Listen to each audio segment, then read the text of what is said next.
Hello बच्चों, welcome back to online physics class. तो basically chapter number first आपने खत्म कर लिया है।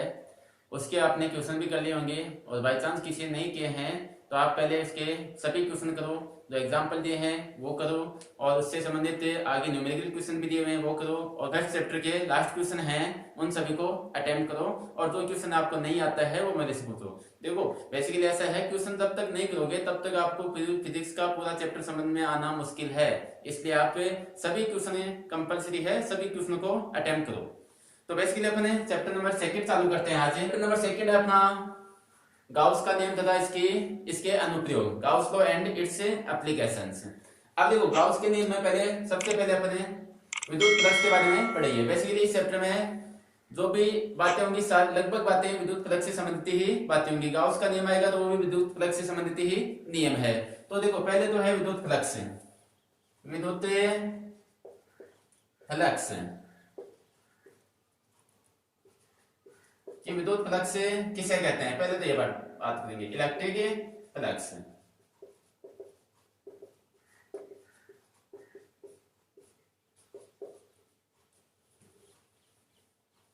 अब पहले तो अपन एक सिंपल ही बात फ्लक्स पे ही कर लेते हैं कि फ्लक्स क्या होता है, इसके बाद पढ़ेंगे विद्युत फ्लक्स।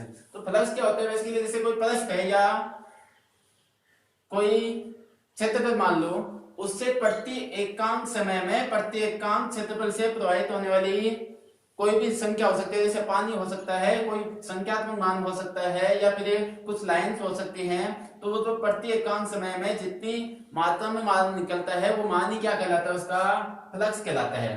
जैसे एक पाइप की बात करते हैं अपने, जैसे ये पाइप है,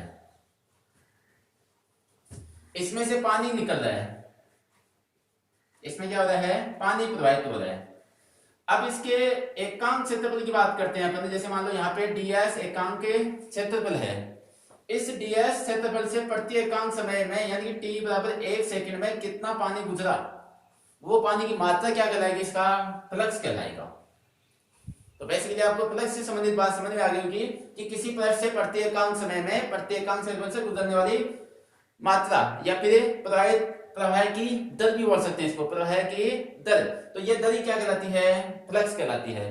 अब बात करते हैं विद्युत फ्लक्स की कि विद्युत फ्लक्स क्या होता है। अब देखो ऐसे ही विद्युत फ्लक्स के बारे में पढ़े हैं। तो देखो यहाँ पे विद्युत है तो यहाँ पे विद्युत बल रेखाएं हैं, जो अपन पिछले चैप्टर में पढ़ चुके हैं, विद्युत बल रेखाएं हैं। ये मान लो कोई विद्युत बल रेखाएं हैं, ई से निरूपित कर रहा हूं और इसकी दिशा किस तरफ है, इस तरफ की दिशा है, ई की दिशा है। अब इस विद्युत क्षेत्र, ये यहाँ पे विद्युत बल रेखाएं बना दी, इसका अर्थ है यहाँ पे क्या बन गया, विद्युत क्षेत्र उत्पन्न हो गया। विद्युत क्षेत्र है तो इसमें मैंने एक पृष्ठ रखा, जैसे पृष्ठ रखा,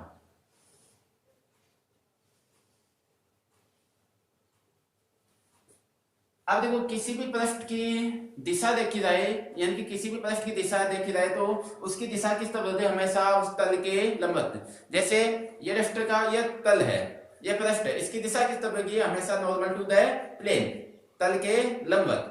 तो देखो मान लो इसको थोड़ा सा कुछ एंगल पे रखा, विद्युत क्षेत्र की दिशा से कुछ एंगल पे रखा, तो इसकी दिशा मान लेता हूं मैं इस तरफ है। अब देखो यहाँ पे मैंने कोई क्षेत्रफल अल्पांश ले लिया, यहाँ पे ds क्षेत्रफल अल्पांश ले लिया, जिसकी दिशा किस तरफ है, ds वेक्टर,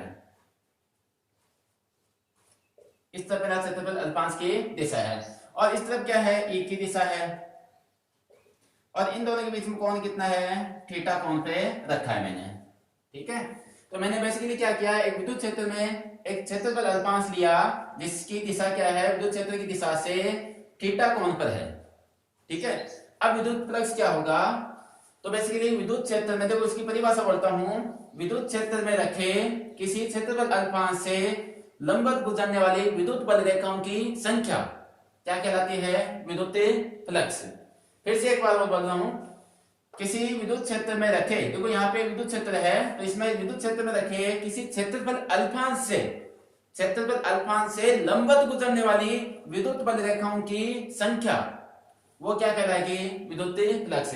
यानी कि जो क्षेत्रफल अल्पांश लिया है इसमें से कितनी विद्युत बल रेखाएं गुजर रही है, वो संख्यात्मक मान क्या कहलाता है, विद्युत फ्लक्स। विद्युत फ्लक्स की परिभाषा लिख सकते हो, किसी विद्युत क्षेत्र में रखे क्षेत्रफल के लंबवत गुजरने वाली विद्युत बल रेखाओं की संख्या क्या कहलाती है? विद्युत फ्लक्स। अब देखो विद्युत फ्लक्स को अपने डी फाई ई या फिर फाई ई से निरूपित करेंगे। अब देखो डी फाई ई तो कब लेंगे? जब अल्फांश होगा, क्षेत्रफल अल्फांश होगा, यानी कि कोई क्षेत्रफल उसका अल्फांश भाग लिया है। और फाई ई कब निरूपित करेंगे? जब इस क्षेत्रफल से गुजरने वाली सभी बल रेखाओं की संख्या का मान, यानी संख्या का मान निकालेंगे, कुल विद्युत फ्लक्स से निकालेंगे, तब तो अपन लेंगे फाई ई, और अल्फांश ले लेंगे तो फाई डी फाई ई लिया जाएगा। आप देखो तो डी फाई ई का मान कितना होगा, यानी फ्लक्स का मान, विद्युत फ्लक्स। और आप ये भी बोल सकते हो कि डी एस अल्फांश से गुजरने वाला विद्युत फ्लक्स। तो देखो यहां पे पहली बात तो ये बात कर लेते हैं, ये सदिश मान होगा या अदिश मान, क्योंकि फ्लक्स क्या है? विद्युत बल रेखाओं की संख्या है। अब संख्यात्मक मान हमेशा क्या होता है? अदिश मान होता है। तो बेसिकली ये मान कैसा होगा? अदिश मान। अब अदिश मान है तो यहाँ पे देखो एक तो है ई क्या है? सदिश वेक्टर, सदिश मान है। डीएस भी क्या है? क्षेत्रफल अल्फांश क्या है? सदिश मान है। तो फाई का मान क्या होगा? E vector dot D S vector, दोनों का डॉट प्रोडक्ट करेंगे तो अपन को अदिश मान प्राप्त होगा।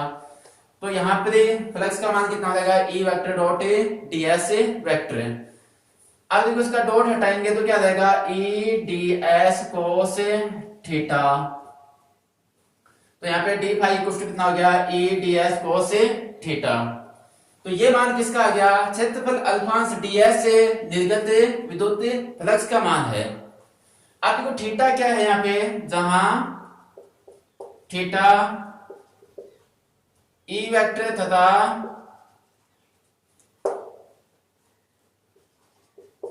डी एस वेक्टर के मध्य का कोण है। ई वेक्टर तथा डी एस वेक्टर के मध्य का कोण है। अब देखो, अब इसको कुल फ्लक्स का मान निकाले अपने, यानी कि ये तो अल्फांश के लिए था। पूरे पृष्ठ से निर्गत विद्युत फ्लक्स की बात करें या पूरे पृष्ठ से संबंधित फ्लक्स की बात करें तो कुल फ्लक्स से या कुल विद्युत फ्लक्स से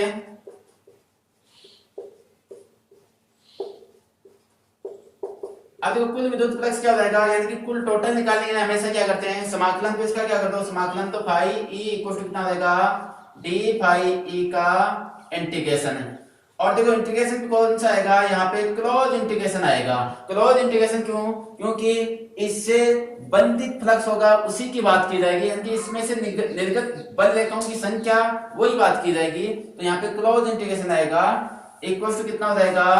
यहाँ पे ये मान रख दो ई डी एस कोस थीटा। तो यहाँ पे ये क्या बन गया? कुल फ्लक्स की इक्वेशन बन गई कि इंटीग्रेशन है E d s cos theta equal to क्या होता है? विद्युत फ्लक्स होता है। तो यहां तक आपको विद्युत फ्लक्स की परिभाषा समझ में आ गई होगी। अब देखो बेसिकली क्या है कि विद्युत फ्लक्स सदिश राशि है या अदिश राशि। तो बेसिकली अपन यहाँ पे संख्यात्मक मान है तो विद्युत फ्लक्स क्या होगा? अदिश राशि। तो ये कैसा है? अदिश राशि है, अदिश राशि। दूसरी बात करते हैं, इसके मात्रक की बात करें कि विद्युत फ्लक्स का मात्रक क्या होगा। तो मात्रक के लिए मात्रक, अब देखो E डॉट ds, E का मात्रक क्या था? विद्युत क्षेत्र की तीव्रता का मात्रक न्यूटन बटा कूलाम था। इनटू ds क्या है? क्षेत्रफल है। क्षेत्रफल का मात्रक है मीटर स्क्वायर। कितना रहेगा? Metre square. तो ये इसका क्या हो गया? मात्रक हो गया। अब इसकी विमा की बात करें कि विमीय सूत्र कितना होगा। तो देखो विमीय सूत्र के लिए न्यूटन किसका होता है? बल का। बल के लिए m1 L1 T-2। कूलाम आवेश का होता है, तो आवेश के लिए निकाल चुके अपन A1 T1। मीटर स्क्वायर कितना हो जाएगा? L2। अब इसको देखो सोल्व कर लो, ये ऊपर जाएगा, ये से इंटू होगा, तो देखो M1 L2 ये 3 1 2 3 हो जाएंगे तो L3 T देखो माइनस से 2 है, ये ऊपर आएगा तो ये भी माइनस का 2 T माइनस से 3 और A ऊपर आएगा तो माइनस A माइनस से 1। तो ये क्या हो जाएगा, इसका विमीय सूत्र हो जाएगा। तो देखो यहां तक आपको अच्छे से समझ में आ गया कि फ्लक्स क्या होता है, फ्लक्स की विमा क्या होगी, मात्रा क्या होता है, कैसी राशि होती है कि अदिश राशि होती है, क्योंकि ये क्या बताता है, संख्यात्मक मान को निरूपित करता है। अब देखो आगे अपन चलते हैं, इसके कुछ केस देख लेते हैं अपने।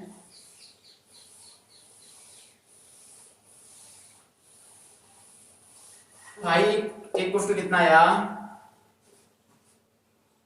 इंटीग्रेशन है ए डॉट ds cos थीटा। पहले तो इसकी निर्भरता देखते हैं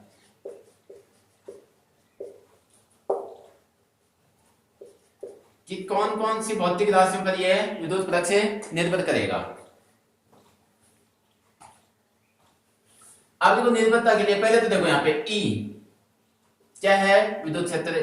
तो देखो अगर E चेंज होगा तो फाई चेंज होगा, ds चेंज होगा तो फाई चेंज होगा। अगर कॉमन का मान चेंज होगा, जैसे 0 डिग्री 90 डिग्री 60 डिग्री, उसके अनुसार पाई का मान चेंज होगा। तो एक तो किस पर निर्भर करेगा, विद्युत क्षेत्र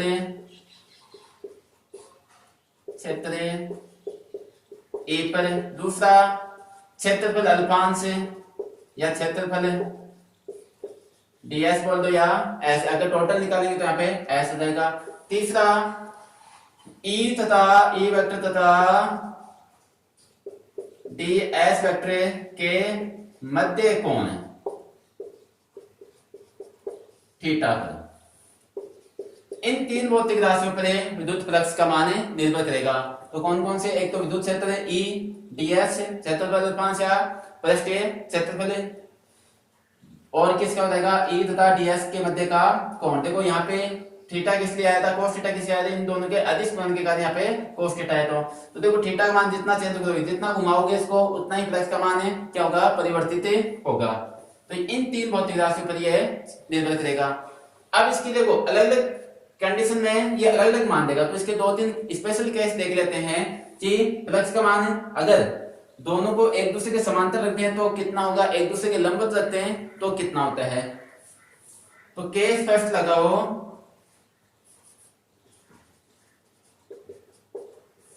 यदि थीटा इक्वल टू कितना हो 90 डिग्री। अब 90 डिग्री किसका है, का अर्थ क्या हुआ कि E वेक्टर तथा ds वेक्टर एक दूसरे के क्या हैं, लंबवत हैं, या लिख सकते हो अर्थात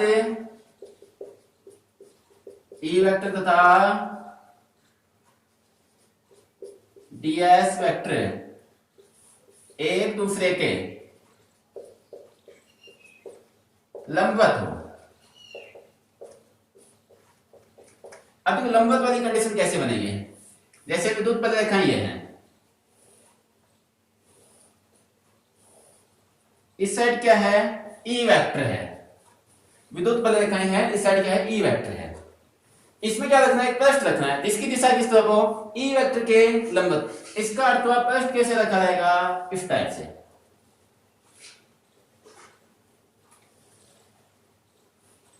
तो पृष्ठ की तल की दिशा हमेशा तल के लंबवत होती है, तो इसकी दिशा किस तरफ हो जाएगी, इस तरफ। ds वेक्टर एंगल कितना हो गया 90 डिग्री, ठीक है। तो यहाँ पे 90 डिग्री रखोगे तो फाई इक्वल टू कितना हो जाएगा, इंटीग्रेशन है E डॉट या E ds cos 90। अब आप जानते हो cos 90 का मान है इक्वल टू कितना होता है 0। अब cos 0 हो जाता है तो ये पूरा मान ही कितना हो जाएगा 0। तो फाई का मान कितना आ गया 0। 0 का अर्थ हुआ कैसा मान है, मिनिमम मान आ गया, न्यूनतम मान है अपन को प्राप्त हो गया। इसका अर्थ हुआ जैसे बल रेखाएं ऐसे जा रही हैं और मैंने तल को ऐसे रख दिया, यानी कि तल क्या है, यानी पृष्ठ क्या है, विद्युत क्षेत्र की दिशा के लंबवत है। पृष्ठ की दिशा क्या है, विद्युत क्षेत्र के लंबवत है। तो क्या हो जाएगा, एक भी विद्युत बल रेखा इस पृष्ठ से नहीं गुजरेगी। तो इस कंडीशन में कितना हो गया, फाई का मान मिनिमम 0 प्राप्त हो जाएगा। अब ओके सेकंड देखते हैं अपने के।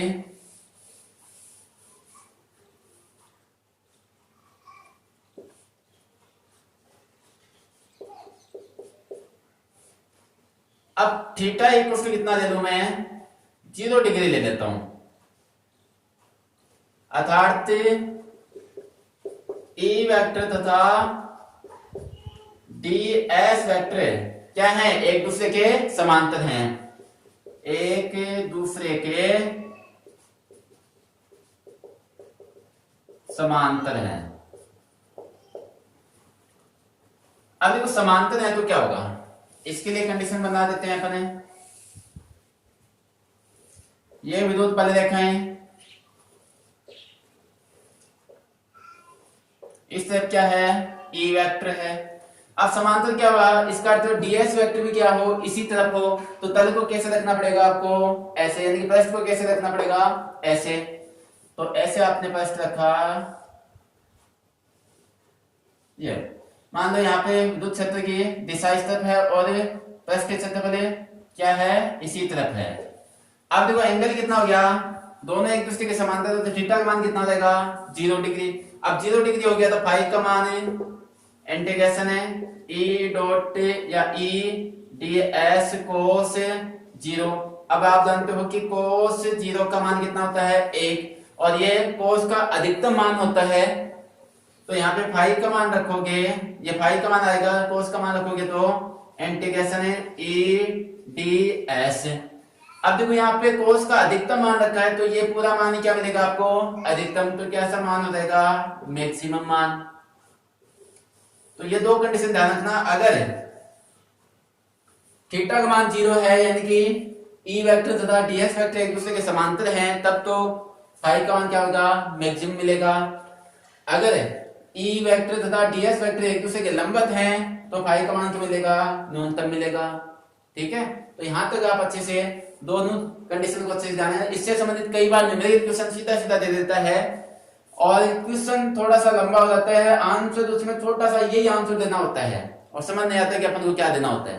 तो ये चीजें ध्यान रखना, कई बार बहुत सारे ऐसे न्यूमेरिकल क्वेश्चन आएंगे आपके, और बुक में इससे संबंधित न्यूमेरिकल क्वेश्चन दिए हुए हैं, तो वो करना। अब देखो आगे चलते हैं अपने। तो यहां तक अपन ने फ्लक्स के बारे में पढ़ लिया, फ्लक्स से संबंधित बातें कर ली कि विद्युत फ्लक्स क्या होता है। अब देखो इसमें आवेश वितरण के बारे में और पढ़ते हैं कि जैसे पृष्ठीय आवेश वितरण क्या होता है, रेखीय आवेश वितरण क्या होता है, और आयतन आवेश वितरण क्या होता है। तो एक टॉपिक है अपना सतत आवेश वितरण। सतत आवेश वितरण। अब सतत आवेश वितरण का क्या अर्थ है, नाम से पता चल रहा है सतत आवेश वितरण, यानी किसी पृष्ठ पर या किसी रेखा पर या फिर किसी आयतन पर आवेश क्या हो, सतत रूप से पाया जाए। जैसे ये कोई पृष्ठ है, इस पर आवेश क्या है, कंटिन्यू रूप से, यानी कि आवेश अति निकट स्थित हो, पास पास में आवेश स्थित हो और समान दूरी पर स्थित हो, तो ये क्या कहलाएगा, सतत आवेश वितरण। तो परिभाषा क्या आ जाएगी, यदि किसी पृष्ठ या रेखा पर आवेश अति निकट स्थित हो तो इसे क्या कहेंगे, सतत आवेश वितरण। आप इसकी परिभाषा लिख सकते हो। सतत आवेश वितरण दो तीन प्रकार का होता है, ऐसे लिए कितने प्रकार है, तो नीचे लिखना सतत आवेश वितरण के प्रकार। तो कितने प्रकार का होता है, 3 टाइप्स होता है, ये 3 प्रकार का होता है। अब ये कौन सा, पहली बात करेंगे अपने रेखीय आवेश वितरण की बात करेंगे। तो पहला है रेखीय आवेश वितरण, और साथ साथ में अपन घनत्व की भी बात कर लेंगे। घनत्व, रेखीय आवेश घनत्व की बात करेंगे। तो लाइन चार्ज डेंसिटी, और देखो घनत्व वाला थोड़ा ज्यादा इंपॉर्टेंट है, क्योंकि आगे तो इसमें घनत्व से संबंधित बहुत एप्लीकेशन करेंगे अपने, अब देखो रेखीय आवेश वितरण या घनत्व है, घनत्व को अपन लैम्डा से निरूपित करेंगे। इसको रेखीय आवेश घनत्व है तो उसको लैम्डा से निरूपित करेंगे। पहली बात तो करते हैं रेखीय आवेश वितरण कैसे लिखेंगे। यदि किसी रेखा पर आवेश अति निकट स्थित हो तो इसे क्या कह देंगे, रेखीय आवेश वितरण। फिर रेखीय आवेश वितरण घनत्व क्या होता है, तो देखो घनत्व से संबंधित बात करें, जैसे द्रव्यमान घनत्व क्या होता है, द्रव्यमान घनत्व बराबर होता है द्रव्यमान बटा आयतन। तो आवेश घनत्व क्या होगा, आवेश बटा, अब यहाँ पे देखो रेखीय है तो आयतन तो आएगा नहीं, रेखा में केवल वन डायमेंशनल है तो वन डायमेंशनल है तो केवल लंबाई होगी, क्षेत्रफल भी नहीं होगा और आयतन भी नहीं होगा। तो रेखीय आवेश वितरण का फॉर्मूला क्या हो जाएगा, किसी एकांक लंबाई पर लिख लेना, किसी एकांक लंबाई पर आवेश की मात्रा रेखीय आवेश घनत्व कहलाता है। किसी एकांक लंबाई पर आवेश की मात्रा क्या कहलाता है, रेखीय आवेश घनत्व। जैसे द्रव्यमान घनत्व भी क्या होता है, द्रव्यमान बटा आयतन, प्रति एकांक आयतन में द्रव्यमान की मात्रा क्या कहलाता है, द्रव्यमान घनत्व है। तो प्रति एकांक लंबाई पर आवेश की मात्रा क्या कहलाता है, घनत्व है। अब देखो आवेश घनत्व लैम्डा से निरूपित करते हैं, तो लैम्डा इक्वल टू कितना देगा, डी क्यू, आवेश बटा लंबाई, तो D Q upon D L. तो यहां से देखो डी क्यू बराबर कितना इक्वेशन बन सकता है, ये तो आवेश घनत्व की रेखीय आवेश घनत्व का इक्वेशन हो गई। तो यहां से डी क्यू बराबर निकालना चाहे तो डी क्यू बराबर कितना देगा, लैम्डा डी एल। ठीक है, कि कुल आवेश, अब यहां पे कुल आवेश निकालना चाहे तो कुल आवेश यानी कि किसी रेखा पर कुल आवेश, इसका क्या करेंगे समाकलन, तो समाकलन क्या हो जाएगा, क्यू इसका, तो और ये कितना देगा, लैम्डा डी एल। तो ये चीजें बात ध्यान रखना। अब देखो रेखीय आवेश घनत्व की मात्रा की बात करते हैं, तो मात्रा क्या होगा, आवेश बटा डी एल क्या है, लंबाई, तो मात्रा के देखो क्यू क्या है, कूलाम, बटा डी एल क्या है, लंबाई, तो मीटर, तो कूलाम बटा मीटर। अब v में सूत्र निकालना चाहो तो इसका v में सूत्र निकाल लेना, कूलाम यानी कि इसके लिए q के लिए कितना था, a1 है t1, मीटर के लिए l1 होता है, ऊपर जाएगा तो l-1, ये इसका क्या हो जाएगा, v में ये सूत्र हो जाएगा l। तो देखो लैम्डा इक्वल टू आया D Q upon D L, तो यहां से q इक्वल टू आया इंटीग्रेशन है लैम्डा डी एल। अब देखो अपन को क्या निकालना है, विद्युत क्षेत्र की तीव्रता। आपको रेखीय आवेश घनत्व दे दिया जाए और विद्युत क्षेत्र की तीव्रता का मान निकालने के लिए बोल दिया जाए तो वो कैसे निकालोगे। तो रेखीय आवेश घनत्व दिया है और यानी कि जैसे लाइन चाहिए, कोई लाइन है चार्ज है, इस पे क्या है, आवेश है। यहां पे मैंने क्या ले लिया, डी एल लंबाई का ले लिया, तो इसमें आवेश कितना बनेगा, डी क्यू। इससे r दूरी पर अपन को क्या निकालना है, कोई बिंदु P है, वहां पर विद्युत क्षेत्र की तीव्रता का मान निकालना है कि r दूरी पर स्थित बिंदु पर विद्युत क्षेत्र की तीव्रता। और आप सिंपली रूप से जानते हो, पिछले चैप्टर में पढ़ चुके हैं कि Q आवेश के कारण r दूरी पर स्थित बिंदु पर विद्युत क्षेत्र की तीव्रता, Q आवेश के कारण r दूरी पर विद्युत क्षेत्र की तीव्रता E बराबर कितना होता है, KQ upon R square R cap, ये होता है। अब देखो यहाँ पे Q इक्वल टू क्या है अपने पास, रेखीय आवेश घनत्व दिया जाएगा कि लैम्डा है आपके पास और dl लंबाई दे रखी है और Q का मान आपको यहाँ पे पुट करना है। तो E वेक्टर इक्वल टू कितना रहेगा, K, Q का मान कितना है, इंटीग्रेशन है, तो इसका पूरा इंटीग्रेशन ले लेता हूं मैं, लैम्डा डी एल बटा आर स्क्वायर आर कैप। अब तो कांस्टेंट उसको बाहर निकाल दो। अब देखो K क्या है, नियतांक है, लैम्डा क्या है, आवेश, रेखीय आवेश घनत्व है। ये भी नियत होगा, क्योंकि देखो कोई भी घनत्व होता है किसी पृष्ठ पर ले लो, आयतन का ले लो, तो वो हमेशा क्या रहता है, नियत ही रहता है। तो E इक्वल टू कितना आ जाएगा, के लेमडा तो बाहर आ जाएगा और इंटीग्रेशन है dl upon r square r cap. ये क्या आ गया, रेखीय आवेश घनत्व के लिए विद्युत क्षेत्र की तीव्रता का इक्वेशन आ गया कि इस समीकरण में अब अपने लैम्डा का मान रख देंगे, dl का मान रख के यहाँ पे इंटीग्रेशन करके सोल्व कर लेंगे, तो क्या रहेगा अपना रेखीय आवेश घनत्व का, रेखीय आवेश घनत्व के लिए विद्युत क्षेत्र की तीव्रता का मान मिल जाएगा अपन को। ठीक है, तो ये अपना एक आवेश सतत आवेश वितरण के लिए एक पहला पॉइंट हो गया, रेखीय आवेश वितरण के लिए। अब दूसरा सेकंड पॉइंट चालू करते हैं अपने। दूसरा होता है पृष्ठीय आवेश घनत्व या पृष्ठीय आवेश वितरण। पृष्ठीय आवेश वितरण और साथ साथ में घनत्व की बात करेंगे।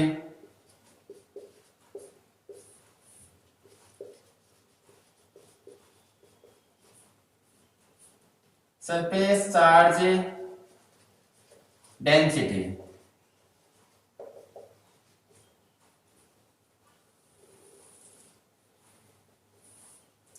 अब देखो पृष्ठीय आवेश घनत्व क्या होगा, पहले तो पृष्ठीय आवेश वितरण कैसे करेंगे, जब किसी पृष्ठ पर आवेश अति निकट स्थित हो तो उसे क्या कर देंगे, पृष्ठीय आवेश वितरण या पृष्ठीय आवेश सतत वितरण। घनत्व की बात करते हैं, जैसे ये कोई पृष्ठ है अपना पास, इसमें क्या है, आवेश है और सतत रूप से वितरित है।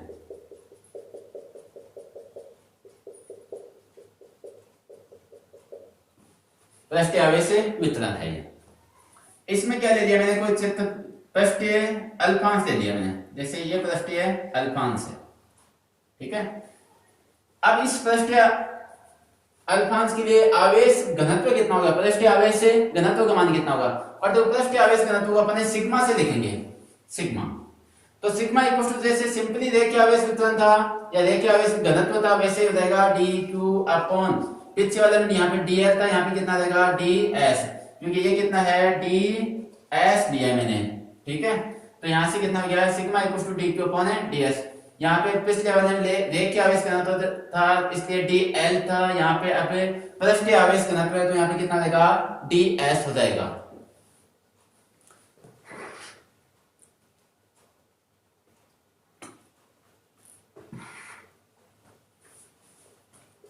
अब देखो यहाँ पे वही dq इक्वल टू कितना रहेगा, सिग्मा ds। अब टोटल निकालेंगे, कुल आवेश कितना है इस पृष्ठ पर, तो क्या कर देंगे समाकलन, तो q इक्वल टू कितना हो जाएगा इंटीग्रेशन सिग्मा ds। ठीक है, अब सेम वही आवेश, इसका मात्रक क्या हो जाएगा, आवेश बटा यानी कि कूलाम बटा मीटर स्क्वायर, कूलाम बटा मीटर स्क्वायर से आप विमीय सूत्र निकाल सकते हो, कितना रहेगा a1 t1 l माइनस 2 आ जाएगा ऊपर, तो विमीय सूत्र कितना रहेगा l माइनस 2 a1 t1, ये इसका क्या रहेगा विमीय सूत्र है। अब देखो अगला टॉपिक वही, अगला पॉइंट इसमें पढ़ते हैं कि जैसे क्या दे दिया, पृष्ठीय आवेश घनत्व दे दिया और उसके r दूरी पर कोई बिंदु P स्थित है, तो वहां पे विद्युत क्षेत्र की तीव्रता के लिए क्या समीकरण होगा, तो देखो वही सिंपली q आवेश के कारण r दूरी पर स्थित विद्युत क्षेत्र की तीव्रता का समीकरण कितना होता है, E बराबर k q upon r square r cap, ये समीकरण होता है। अब यहाँ पे q बराबर कितना है, पृष्ठीय आवेश घनत्व दिया है तो q बराबर कितना हो जाएगा, क्योंकि q बराबर कितना हो गया इंटीग्रेशन सिग्मा ds, ये मान यहाँ पे पुट करो q की जगह, तो E वेक्टर इक्वल टू कितना हो गया, समाकलन ले देता हूँ पूरे का ये k sigma ds upon r square r cap.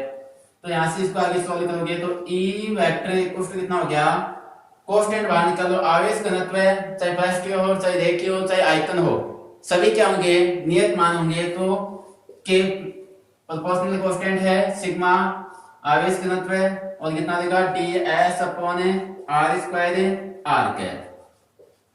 ये क्या आ गया, पृष्ठीय आवेश घनत्व के लिए विद्युत क्षेत्र की तीव्रता का इक्वेशन आ गया कि पृष्ठीय आवेश घनत्व दे दिया, इससे r दूरी पर स्थित कोई बिंदु P है, उसके विद्युत क्षेत्र की तीव्रता का क्या समीकरण होगा। तो ये आपका इक्वेशन आ गया। यहाँ से आप इसको सोल्व कर सकते हो। फिर कोई आपको जैसे न्यूमेरिकल ले दिया जाए तो यहाँ पे इसको मान रख के इसको सोल्व कर सकते हो। अब बात करते हैं तीसरे पॉइंट की। तीसरा पॉइंट है आयतन आवेश वितरण और साथ में किसकी, घनत्व की।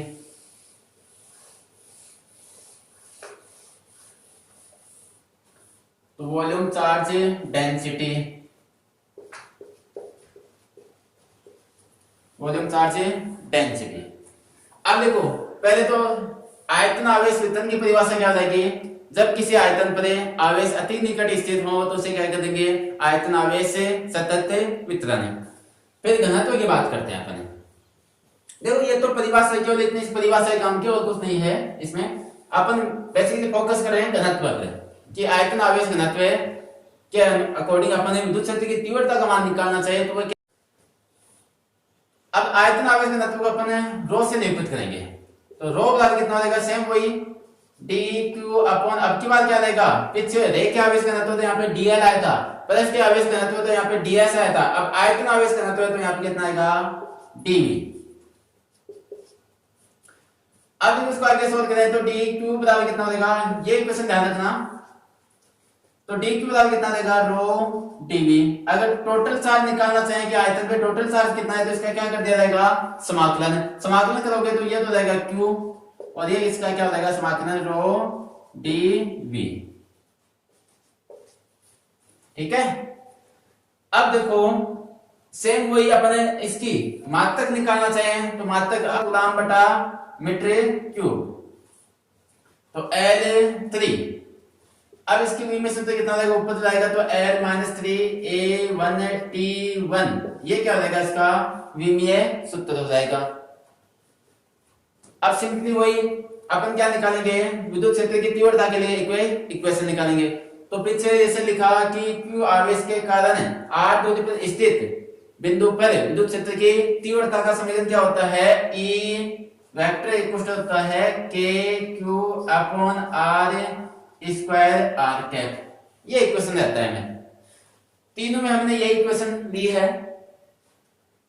और देखो अब अपन Q का मान रखेंगे, यहां से Q इक्वल टू कितना हो गया, तो देखो E वेक्टर इक्वल टू कितना देगा, इंटीग्रेशन है तो इंटीग्रेशन ले लो, K Q की जगह हो जाएगा रो dv upon R cube, R cube में R स्क्वायर R कैप। तो E वेक्टर इक्वल टू कितना हो गया, कांस्टेंट उसको बाहर निकाल लो, तो K कांस्टेंट है, रो आवेश घनत्व है तो ये भी कांस्टेंट है, अंदर बच गया dv upon R square R cap. ये किसके लिए एक समीकरण आ गया, अगर आपको आयतन आवेश घनत्व दे दिया तो उसके लिए विद्युत क्षेत्र की तीव्रता के लिए इक्वेशन मिल गया। ठीक है। तो ये सारी बातें यहाँ पे अच्छे से नोट कर लेना। आई होप आपको यहाँ तक अच्छे से समझ में आया होगा। अगर किसी को कोई दिक्कत है तो वो मेरे को मैसेज कर सकता है, फिर से समझा दूंगा। तो आज के लिए इतना ही, फिर से मिलेंगे अगली क्लास में। Thank you. जय हिंद, जय भारत।